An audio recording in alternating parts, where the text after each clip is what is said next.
Here we go. Watch me flex my flow. You'll be the next to know. Spit it hot flambeau. Swing them bars like whoa. Grab the remote control. Must have called a million times. I'm on the other side. Hello. Better watch that stream. Caught up in the track to beat. Scrub that beat with bleach. So when I hit it, bro, I spit it clean.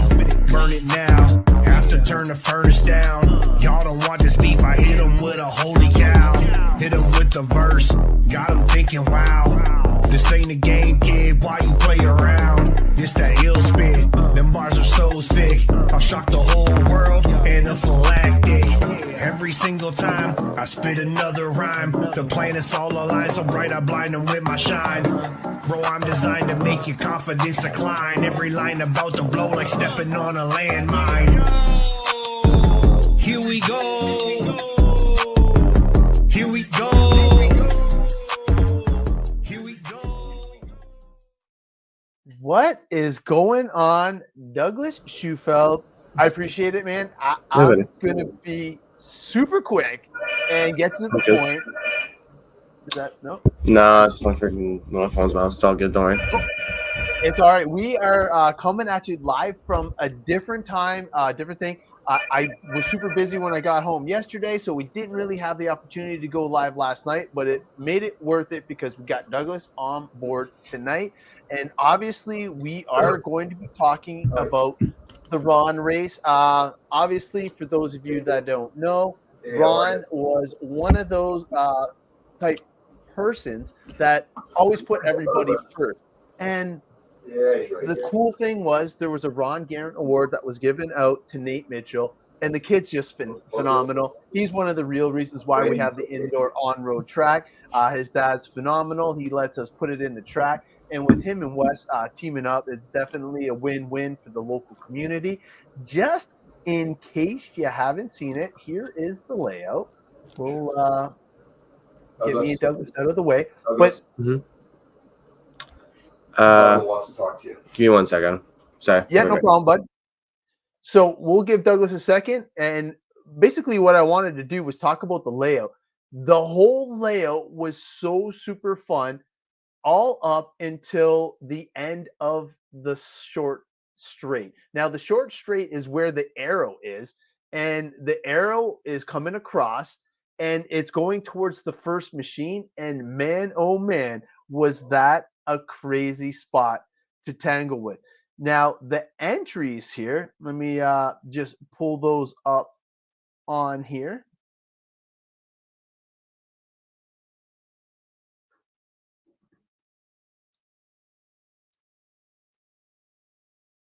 Add this back. We're going to give Douglas a second here. So there was 40 drivers that showed up to this event. Not only was there 40 drivers there, we actually had a whole bunch of cool stuff to give away. Jam and Jim showed up with his WRC F1, and they gave that away. And believe it or not, it ended up being Kat Ascot that took the win. And it was super cool. Brandon Marshall donated a motor to go along with it. So now they actually have that ready to get built, and hopefully it'll be another one to the class. But it was so super cool to see Jam and Jim coming out to the on-road event and showing some love. Now, the thing that I wanted to talk about was specifically with Ron Garrett and how he helps others out. Now, we can talk about Douglas's wins in every class he signed up with, but I wanted to kind of touch on a few other things. So he was running 12 scale pan car, and it was so super cool to watch. Now, the one thing that kind of stuck with me was when I was talking with my buddy Kyle, and Kyle was also running that same class. Kyle is a phenomenal driver, and he works extremely hard to try and up his game. So when Kyle was kind of, doing his thing with the pan car, Douglas noticed something, and the way that he described it to me was hilarious because he was lacking a little bit in the motor department. And you know what?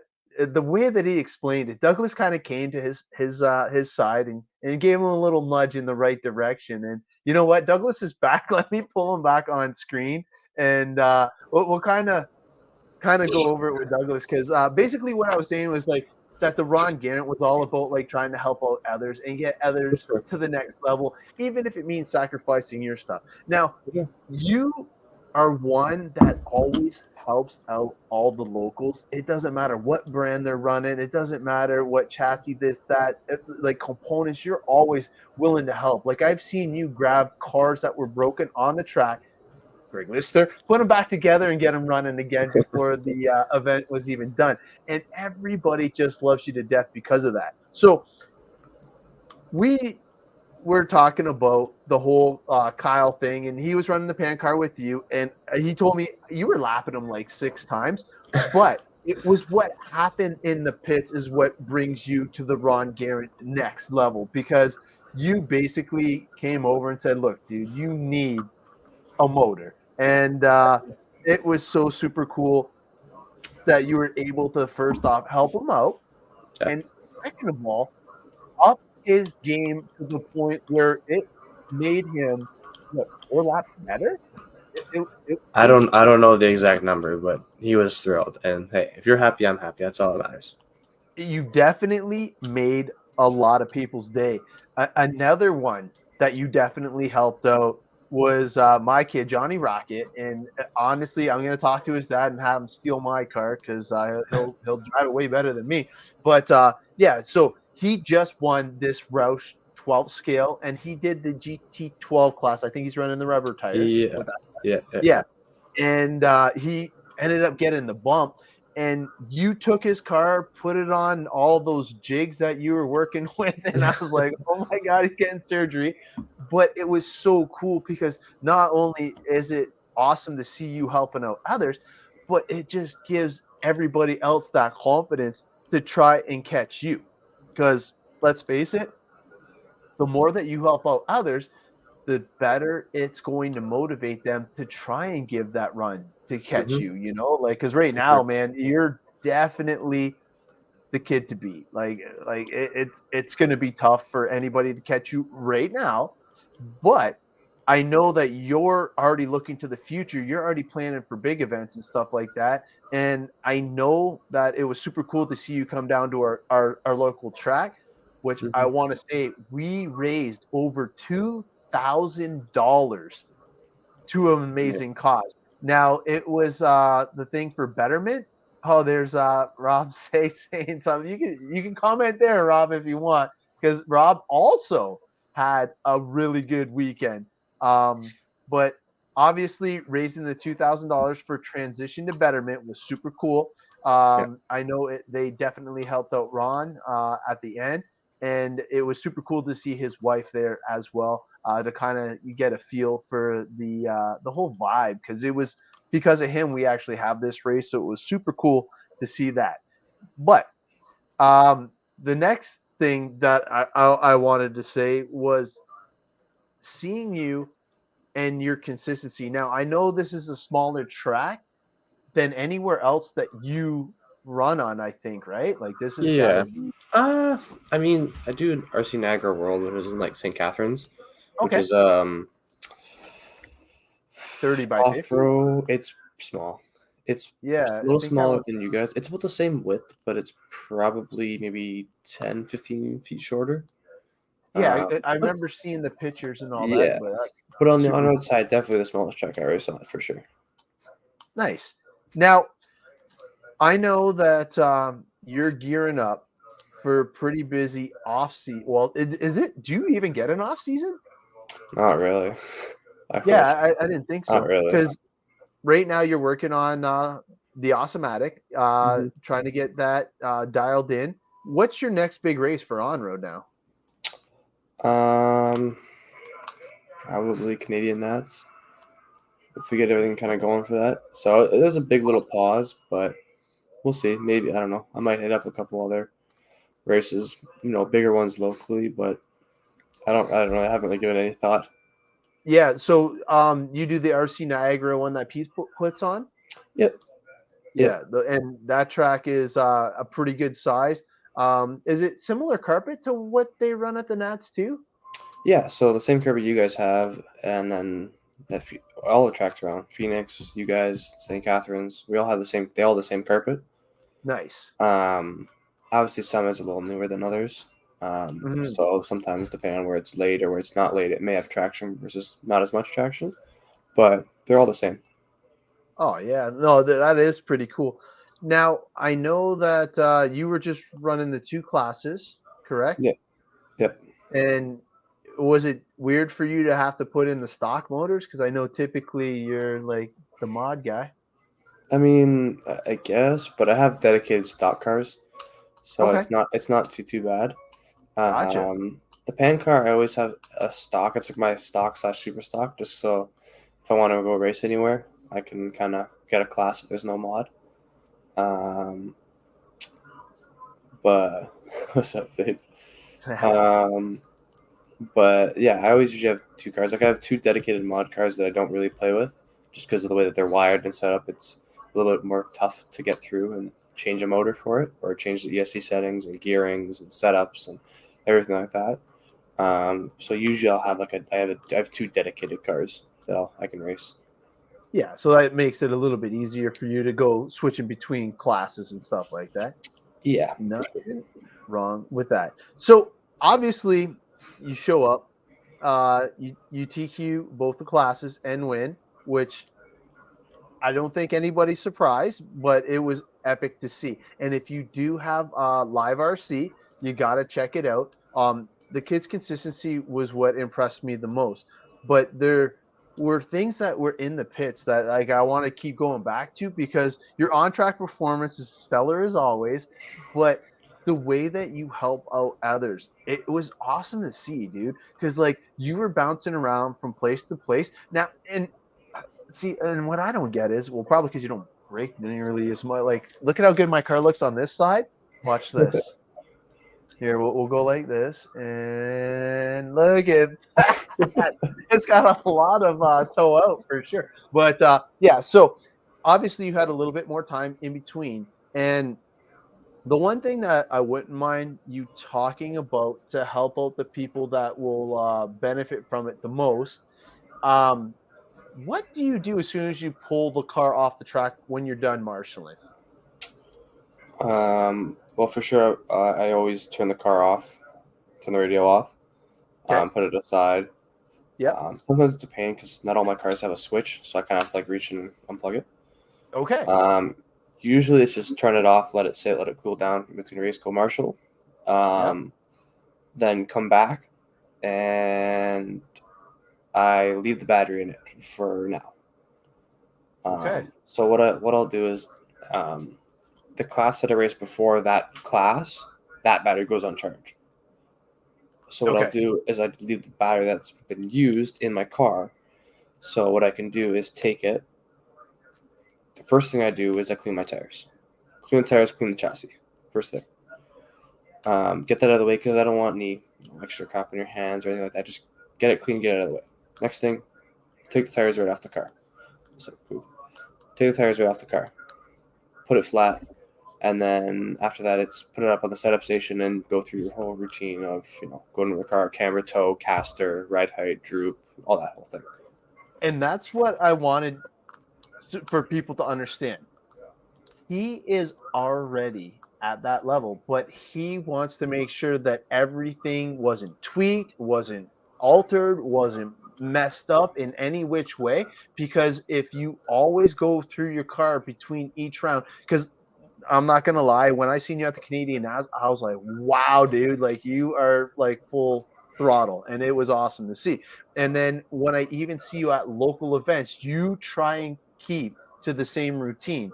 Mm-hmm. Because if you're going through it to that degree, if anything's tweaked or messed up, you're gonna notice it, or should have a good opportunity to notice it, and then be able to fix things. So you're Yep. going through the setup station, and after that, what's the next thing? Because you still have the tires off. You're on the setup station. Yeah, so I'll do setup station. The first thing I'll do is I'll look at camber. And I always do front end then rear end. Okay. Yeah, so I look at the front end and I do camber, caster, tow. So for my car, because it's an automatics, there's no like a caster insert for it Okay. to set the amount of degrees. So we have to have like these little 3D printed things that clip on to the hub that have an arrow that show you how many degrees it has. Okay. So you know, set your camber, make sure it's not out, make sure it's right on that line of where you want it. Then Yep. put the clips on for the caster, make sure the caster's good, pop them off, and then do your tow and make sure you have equal tow all while the car is on. Just so you know, all front end, make sure the car's on for everything. Also, why I keep the battery in it while it's dead, doesn't matter if it's fully charged. I can use it. Don't have to worry about it. Recharging it, anything like that. Now you keep the battery in because that's the setup for the weight and making sure that you're doing everything. It's like if I were to be on the track. It takes everything Gotcha. to the track standard as close as it can be. Right, because you just pulled it off. So Yeah. And then after my toe for the front, I'll leave the toe bracket on there, and then make sure my endpoints per degree are the same left to right. So whatever it is, 25, 26, whatever degrees it is, each side, and then turn the car off. Then pull the toe gauge off of it, put it away, and then go to the rear end. And I do camber, caster, toe of that, and make sure that's all the same or to the measurement I want, or adjust it to what I want it to be. And then right after that, I take it off the setup station and then do droop on the car. So I'll do droop, make sure droop is where I want it with our droop screws and the droop locks. And then the next thing I do is I put tires on it, or back on it, I should say. Already clean, you don't have to worry about it. And I grab my tweak station, put it on the tweak station, make sure that the car is not tweaked or anything bent, or I don't need to release pressure off the top deck and reset it. Just to make sure everything's good side to side. Or if it needs to be adjusted from something, I can adjust the spring tensions. right. And then once I'm done with that, take it off. And then the last thing I do is ride height on the car. Make sure the ride height's good, adjust it equally on each screw, and make sure the ride height's good. And then the car gets Now, inside. Ride height, body on, correct? No, body off. And because the body doesn't weigh enough that it shouldn't matter. Or? I can't see the gauge with the body on from where I measure it. That's why I wasn't sure, because like I was even struggling with that a little bit. So you do it with the body on. Yeah, the body doesn't weigh enough to affect it. Like the body weighs what nowadays? They're 40 grams. Oh, Like they're what? nothing. Yeah. And 40 grams now is on the heavy side of things. Like, yeah. Most touring cars are between 30 and 35 grams. So It's crazy. I don't think 35 grams is going to affect the ride height of the car, so to speak. Right. Plus, I don't see anybody do that, even at the pro level. It's all body off. So Yeah, me too. That's why I was like just checking to see what your regiment was. I just can't see it. Yeah. So now that you got it all done, let's go through like the battery thing, because you helped me out at the Canadian Nats, and you like really lowered my IR because you. Yeah. Well, actually, what do you do? Like when you got it. Honestly, so for me, it's the one you cycle. Basically, it's called a cycle. Is you, yeah, not wrong. Yeah. It's so little. Pen car's even worse. But basically, I'll take it out of the car, and what's up, Brian? Beginning of the day is what I'll do is I'll charge it. Say it's like a practice day or a practice qual, whatever. The first charge of the day, I'll just charge it. So whatever amps you want, 15, 20, 30, 40. I just do 40 just because that's what my charger's at. It never usually gets that high because it only takes 2,000 milliamps, usually in 5 minutes or so. So I don't pull a whole lot, so it doesn't get up that high. The first thing I do is I charge it right away. Then I go out there. Usually the pack, it's not at its peak, but it's okay. Mm-hmm. Then usually what I'll do is either for Q1 or for whatever I'm trying to get into, usually it's for Q1.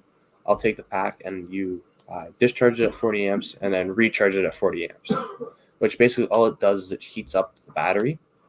and just drops the internal resistance, which will give you the car, and when you squeeze it, more punch at the beginning and at the end. So I do that once at Q1, and then don't do it again until before the mains. Okay. So I'll cycle it once, and then Q2, Q3, or how many ever qualifiers. Usually I try to do 3 races in between each cycle. So I'll take it, because usually once you drop it once, it will stay lower for a couple rounds before it may jump back up. So I'll take it, do it once, and then usually it's good for Q1, Q2, Q3.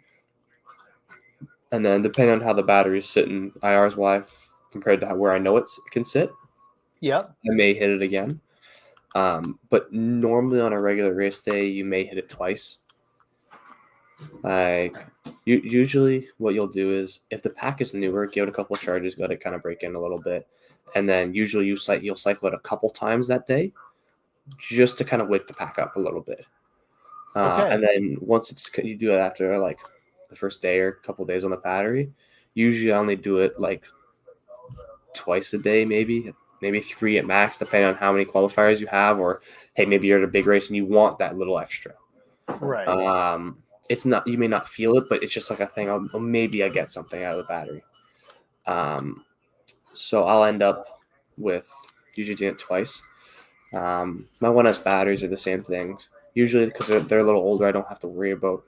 In the morning, I just charge them, and then I'll cycle once before Q1, and then usually cycle once before the main, just to get some heat into them. Usually also because depending on when you run your main, it's cooler in the building.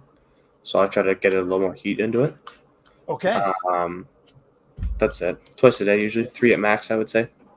So Nice. Now, you said, and I'm not sure if people heard that you'll just monitor the IR while charging it the other few times when you're not hitting it, just in case it just gets out of your thing. Now, what everybody told me and what I noticed when you helped me out was the fade towards the end. So I was running in USGT when you were helping me out, and it has longer mains. So what I mean by that is, if I'm running at my pace, say it's 9 seconds flat, what happened was, before Douglas actually lowered my IR, it was kind of fading to where I was like running a 9.2. But the weird thing is, I was squeezing it more, but running less, like slower. Like, so that's like kind of like a little bit of fade just from the battery pack, I'm guessing, right? it's a mix of a couple things. So you have battery fade, you have the motor getting warm, which is also going to fade a little bit. Yep. Usually what ends up happening, it's mostly battery and motor. Sometimes you can have it where, like, maybe depending on how much you're spinning, your tires get too warm and then you overheat, which also can make the car go a little slower.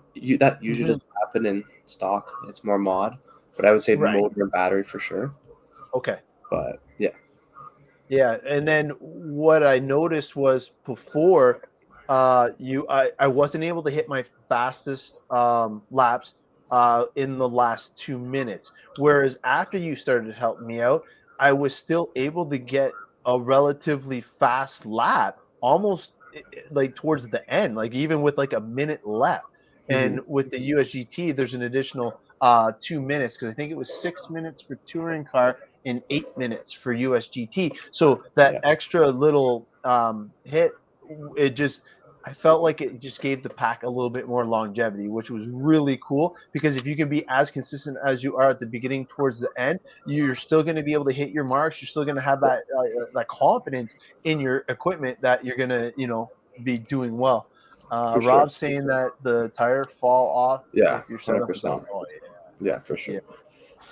Yeah. Normally nowadays you don't see it often, or if not at all. You may feel it if the track is really green, but most of the time it's not really a thing anymore. So for the tires falling off? Yeah, it's pretty rare now, especially with this newer carpet. But yeah. Gotcha. But Rob did really good, and we got to give him some props, because he kept you super honest in the touring car main. So he did figure it out towards the end. He's got a brand new kit. and I'm sure once he gets a few things on, oh, Greg's ears must have been ringing because you're talking about getting the spur gear fix there.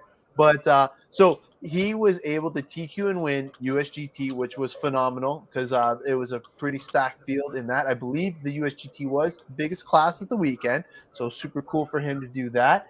And to finish second in touring car right behind you is pretty respectable. But what I want to do is I actually want to pull that up real quick. I'll bring that on board with us. So we'll go to the final race right here. And you can see he was only one lap behind, but let's look at your consistency.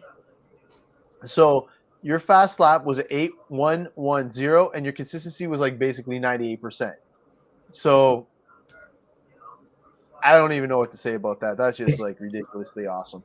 Okay. And then Rob, though, 8,131. So he was only a 0.02 off of your pace or fast lap. And then if you look at his consistency too, he was 96.5.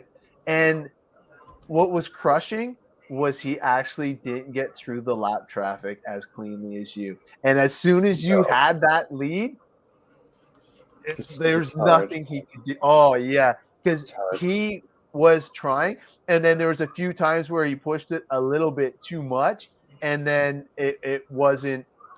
It just didn't go in his favor. But yeah, because there was a few that he was running like I'm gonna say 8.3 was like almost his money run, but like even lap 35 he ran at 8.1.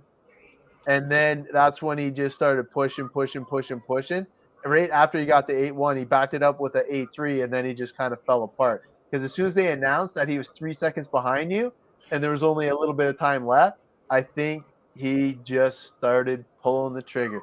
And I got to give a huge shout out to Kai. Kai and Kyle battled it out the whole awesome. event. That was awesome. It was so cool because they definitely both impressed me. And I know Kyle is a phenomenal driver. He can wheel just about anything. And once he gets it figured out, it's going to be lights out for a lot of people. And I feel that he's just a tick off right now, but he will get there. But him and Kai, like to be off by 0.7 of a second was just, and it was literally that the whole race. Oh yeah. Yeah. No, Rob says Kyle is putting in the work for sure. For sure. Mark, what's up? And then Rob's already making changes for next week. Yeah. So obviously your results speak louder than words. But the cool thing is, and I'll say it again before I let you go, because I know you're super busy. The Ron race was super successful. 40 plus people, 69 entries, lots of money raised. And I just got to say, seeing you helping everybody in the pits is what really made the whole thing super cool. Because there was a lot of fast guys that came from out of town, like Mike Schaller. Those guys are like you. They're relentless in the pits. They go through their stuff. They have a regimented thing. And you could tell that they were definitely next level like yourself. And I know that those are the guys that want to beat you big time. And I hope that they get the opportunity one day soon, but I know it's going to be tough for them as well. And I didn't realize how old Brendan Schaller was, because I thought he was like in his late 20s or something like that, but like he's like my age. And I was like, what? Like, Louise, I didn't realize that. Oh yeah, no, Greg, we talked about it earlier. He helped you. He helped out everybody. That's the best thing. That's why he's the people's champ. And to see that he even made it out to our local track was amazing. He definitely is going to be in higher and higher demand as his career comes to fruition. And you know what? We just all wish him the best. And you know what? Do you want to thank your sponsors before we cut you off? And I'll just go through a couple of the results. Yeah. So obviously I want to thank my dad, because without him it wouldn't be possible at all. But basically techno, Marco Automatics, JNT, CRP, Summit, Stags, Dunkers Consulting. All those guys, they make my program what it is today, and it's without their help, my program would not be at where it would be right now without them. So it's awesome. I can't thank them enough. No, dude, I appreciate you being on the show again. I know you're super busy, so I definitely appreciate it, and so did all the viewers. Definitely. What's that? Buy motor tuning. Hello. Oh, B right. It was good. I might have undergeared it by a couple teeth, but all in all, it was good. It ran cool, and I had no complaints. It got the job done, which I'm Yeah, happy yeah. about. I got the win in the TQ. Oh man, yeah. I'm happy you knew what that comment was. 'Cause I was like, I don't know. I Well, don't know. yeah, but no, it was good. Had some love. A little bit, I guess. It was his motor that I had in my car. Oh, So nice. yeah, I got a motor off him. So because I was like, I don't own a 21.5. So Yeah, nothing wrong with that. But yeah, cool, bud. I do appreciate you no jumping problem at on all. board, Anytime. and I will cut you loose, and Sounds good. we will definitely bug you when we have something cool coming up, like maybe prep for Canadian Nats or something like that, and Sounds we'll good. see what's going on with that. No worries. Sounds good. All right, man. Talk to you later. Later.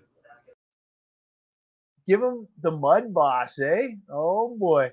Yeah, he probably could, Brian. It's like no joke. Okay, so there are a few things that I do want to show off for sure. So Rob Say right here, second in touring car, which was phenomenal, and he got the TQ in the win in the stacked US GT field. Also, you got Brandon Marshall. I know it wasn't the results he was looking for, but he was busy on the mic. He was busy helping everybody out. He was painting bodies and stuff like that. But the one thing that I want to say about the whole Ron race was that Nate Mitchell won the award. It's the Ron Garrett Award. And who that goes to is somebody that helps out others even to the detriment of their own program sometimes. And those are definitely super cool.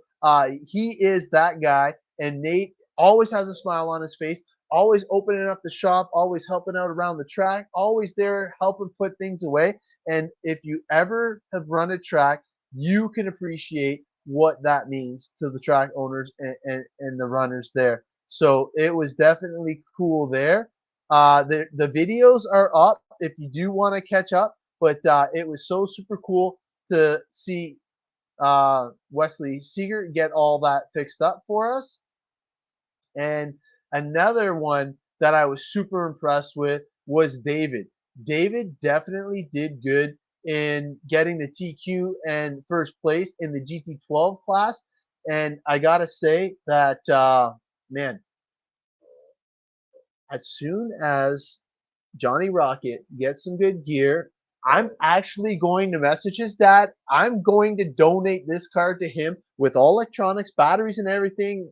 All he's got to do is just pull the trigger, and hopefully he'll have a little bit better luck with some good gear. So I feel once we get him a good, decent car, he should be able to take it from there. The kid's got the talent. All we have to do is just get him the right stuff, and the rest will be up to him. So I got to thank everybody for tuning in. The Ron Garrett race was a huge success, and definitely looking forward to getting my two-wheel drive buggies back on track. That's what I'm going to be focusing on this time around. And tomorrow, I'm hoping to have a super cool surprise for everybody. I'm going to be going on site somewhere, and I am going to try and do a live. Hopefully the internet there is not janky on my phone and I'll be able to do it live. If not, I will record it via live and post it up to the Ross Racing page. But thank you guys for joining me. Thank you to Douglas for tuning in. And we will see you guys next time. Bye for now.